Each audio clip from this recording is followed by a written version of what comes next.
घरासाठी आयुष्यभर संघर्ष, पण डोक्यावर छप्पर न मिळताच अखेरचा श्वास. मयत व्यक्तीच्या कुटुंबाला न्याय कधी मिळणार? प्रशासनासमोर मोठा प्रश्न.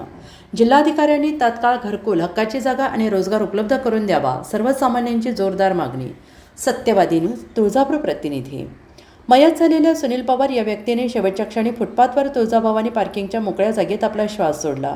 घर मिळावे, स्वतःच्या कुटुंबासाठी हक्काचे छप्पर असावे अशी आयुष्यभर आशा बाळगणाऱ्या एका सर्वसामान्य नागरिकाचा संघर्ष अखेर त्याच्या मृत्यूनंतरही संपलेला नाही. डोक्यावर स्वतःचे घर नसताना आयुष्यभर सरकारी दारात हेलपाटे मारत घरकुल योजनेची वाट पाहत अखेर या व्यक्तीने या जगाचा निरोप घेतला.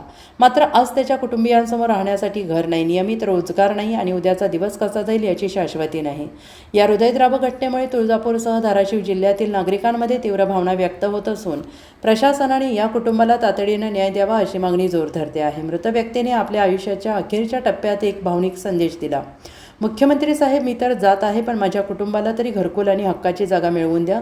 माझ्या मृत्यूचे राजकारण करू नका अशी त्यांची आर्त विनंती होती.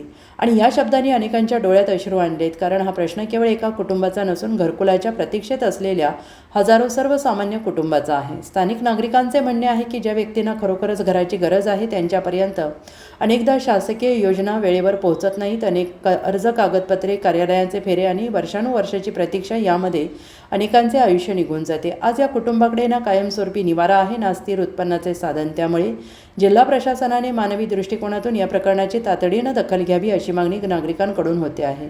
सर्वसामान्य जनतेच्या प्रमुख मागण्या पुढीलप्रमाणे आहेत. मयत व्यक्तीच्या कुटुंबाला तात्काळ घरकुल मंजूर करावे, राहण्यासाठी हक्काची जागा उपलब्ध करून द्यावी, कुटुंबातील पात्र सदस्याला रोजगार किंवा स्वयंरोजगारासाठी शासकीय मदत द्यावी, आर्थिक सहाय्य आणि संबंधित शासकीय योजनांचा लाभ तातडीनं मिळवून द्यावा. या प्रकरणाची संवेदनशीलतेने चौकशी करून आवश्यक ती कार्यवाही करावी.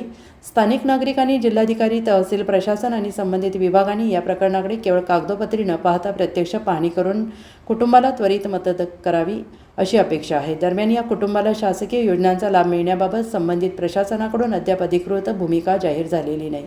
प्रशासनाने योग्य ती प्रक्रिया पूर्ण करून निर्णय घेणे अपेक्षित आहे. आज सर्वसामान्य जनतेतून एकच प्रश्न विचारला जातो आहे.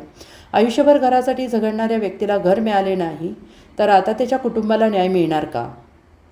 तर ही बातमी कोणावरही आरोप निश्चित करण्यासाठी नसून एका कुटुंबाच्या परिस्थितीकडे, गरजू कुटुंबाच्या परिस्थितीकडे प्रशासनाचे लक्ष वेधण्याचा प्रयत्न आहे.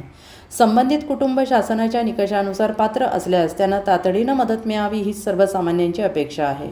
मुख्यमंत्री साहेब आणि जिल्हाधिकारी साहेब, तुम्ही या सर्वसामान्य माणसाला घरकुल मिळवून द्याल का? मला हे घर द्याल का? माझ्या परिवाराला घर द्याल का?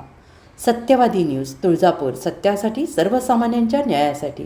मी सत्यवादी सोबत. जय हिंद, जय महाराष्ट्र. पाहत रहा सत्यवादी न्यूज. साथ साथ आपल्यासोबत.